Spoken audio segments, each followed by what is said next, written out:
बड़ी देर लगा दी सुकन्या तुमने आने में। मैं कब से तुम्हारी राह देख रहा था। अरे ये क्या, तुम्हारी आंखों में आंसू? पगली मेरी बात का इतना बुरा मान गई क्या? मैं तो मजाक कर रहा था। मैं तो तुम्हारा इंतजार उम्र भर कर सकता हूँ। हाँ, यही करना तुम, और तो तुमसे कुछ होता नहीं।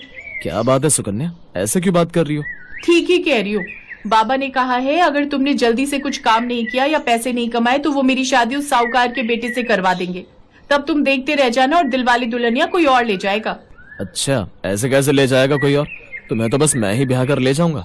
अनिकेत, जल्दी कुछ करके दिखाओ, नहीं तो बाबा कहीं मेरी शादी किसी और से ना कर दे। सुकन्या, मैं भी काम करना चाहता हूँ, लेकिन अब इतनी जल्दी तो मैं उस साहूकार के बेटे जितना अमीर नहीं हो सकता ना। वो सब मुझे नहीं पता। तुम जल्दी से कुछ सोचो, कुछ ऐसा करो जिससे तुम बहुत जल्दी कामयाबी हासिल कर सको। क्या करूं? आइडिया।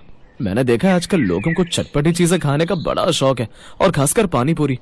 तो मैं सोच रहा हूँ क्यों ना मैं भी अपना वही काम शुरू करूँ, पानी पूरी बेचने का, और वो भी कुछ अलग तरह की पानी पूरी। अलग तरह की? वो कैसे? अरे यार, अब सारा दिमाग एक ही दिन में लगा दूं क्या? और मैं चाचा चौधरी नहीं हूँ जो झट से दिमाग लगाऊं और सोचने लगूं। अच्छा, तो तुम्हें जो भी करना है अब जल्दी सोचना। मैं तब तक चलती हूँ, बाबा राह देख रहे होंगे। ऐसा कहकर सुकन्या वहाँ से चली जाती है। अनिकेत इसके बाद अपने दोस्त संदीप से मिला। ऐसे कैसे ले जाएगा वो लपड़ अपनी भाभी को ब्याह कर? ब्याह तो सुकन्या का तेरे साथ ही होगा। एक काम कर, तू ना धनिया पुदीने का बढ़िया सा पानी बनाकर पानी पूरी बनाकर बेच।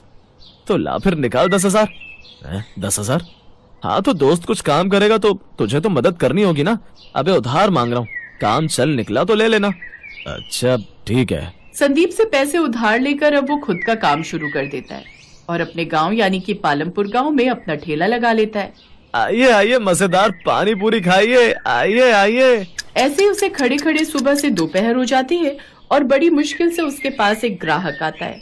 तो भाई साहब, कितने के खिला दूं? 10 के खिला दे। अनिकेत उसे पानी पूरी खाने को देता है, लेकिन वो खाकर चुपचाप वहाँ से चला जाता है। अरे वो कहाँ चला गया? कम से कम कुछ तारीफ तो करके जाता। ऐसे दिन बीतने लगते हैं। उसके पास मुश्किल से 1-2 ग्राहक ही आते थे। एक रोज, अनिकेत यार 2 घंटे से मैं यहाँ बैठी हूँ, सिवाय मक्खी के एक ग्राहक तक नहीं आया तुम्हारे पास।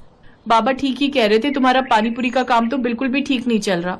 वही तो मेरी समझ नहीं आ रहा है। एक तो इतनी अच्छी पानी पूरी बना रहा हूँ, लेकिन फिर भी न जाने क्यों वो किसी को पसंद नहीं आ रहे। तुम एक काम करो, इसका पानी बदलो और मसाला बदलो, फिर देखो।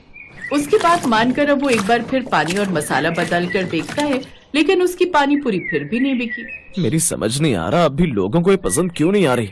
मेरी मानो तो अब तुम कोई और धंधा शुरू करो अनिकेत। तुम्हारी इस पानी पूरी में तो बिल्कुल भी स्वाद नहीं है। नहीं, मैं यही काम करूंगा, चाहे मुझे रोज रोज नए नए एक्सपेरिमेंट क्यों ना करने पड़े। ठीक है, तो फिर बैठकर उड़ाते रहो मक्खियाँ। अब मैं क्या ही करूँ।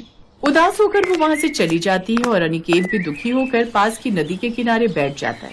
अगर मैंने जल्दी कुछ नहीं किया तो ऐसा ना हो मेरी सुकन्या की शादी उस साहूकार के बेटे से हो जाए और मैं उसकी शादी में पानी पूरी खिलाता फिरूं। नहीं, अब मुझे कुछ तो करना पड़ेगा, लेकिन क्या करूं, कुछ भी समझ नहीं आ रहा है। तभी एक बूढ़ी अम्मा वहाँ आती है। क्या हुआ बेटा, तू इतना परेशान क्यों है? फिर अनिकेत उस बूढ़ी अम्मा को सारी बात बताता है।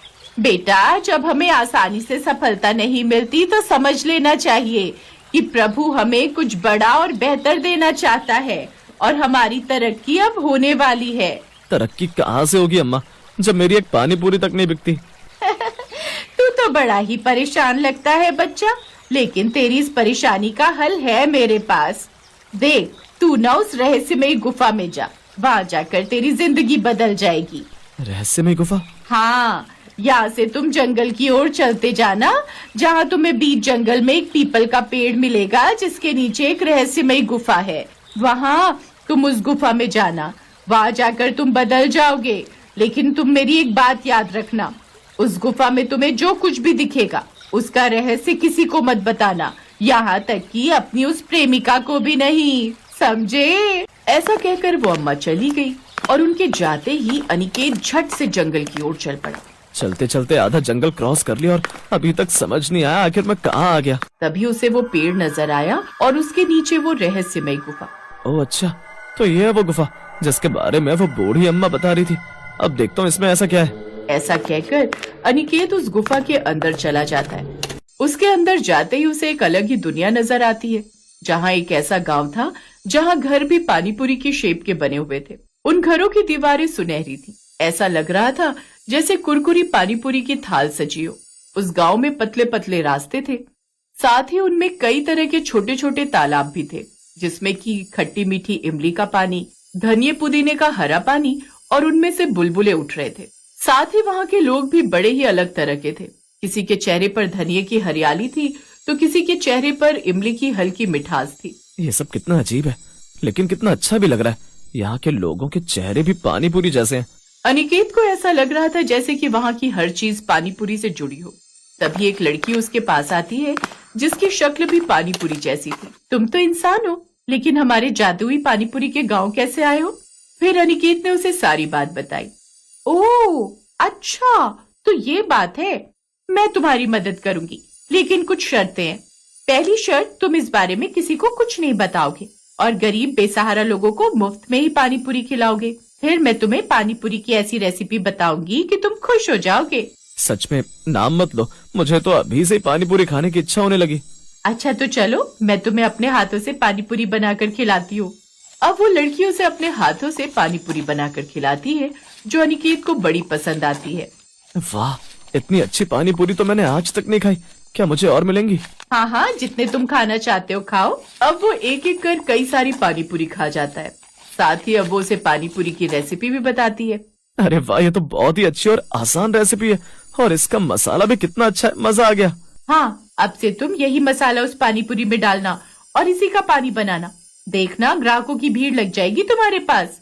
अब वो कुछ दिन वहीं रहता है और बढ़िया सी पानीपुरी बनाना सीख जाता है, और अब एक नए जोश के साथ वापस अपने गांव लौट आता है। अपने गांव आकर वो सबको उस मसाले की पानीपुरी बनाकर खिलाती है, जो कि सबको बड़ी पसंद आती है, और उसके पास ग्राहकों की भीड़ लगना शुरू हो जाती है। अब वो एक एक कर सबको खाने को देता है। उसकी अब अच्छी खासी कमाई होने लगती है, और कुछ ही समय बाद वो खुद की बड़ी सी दुकान खरीद लेता है। साथ ही उसमें और भी कई लोगों को काम पर रख लेता है। उसकी कमाई देख अब सुकन्या के पिता भी उन दोनों की शादी करवा देते हैं।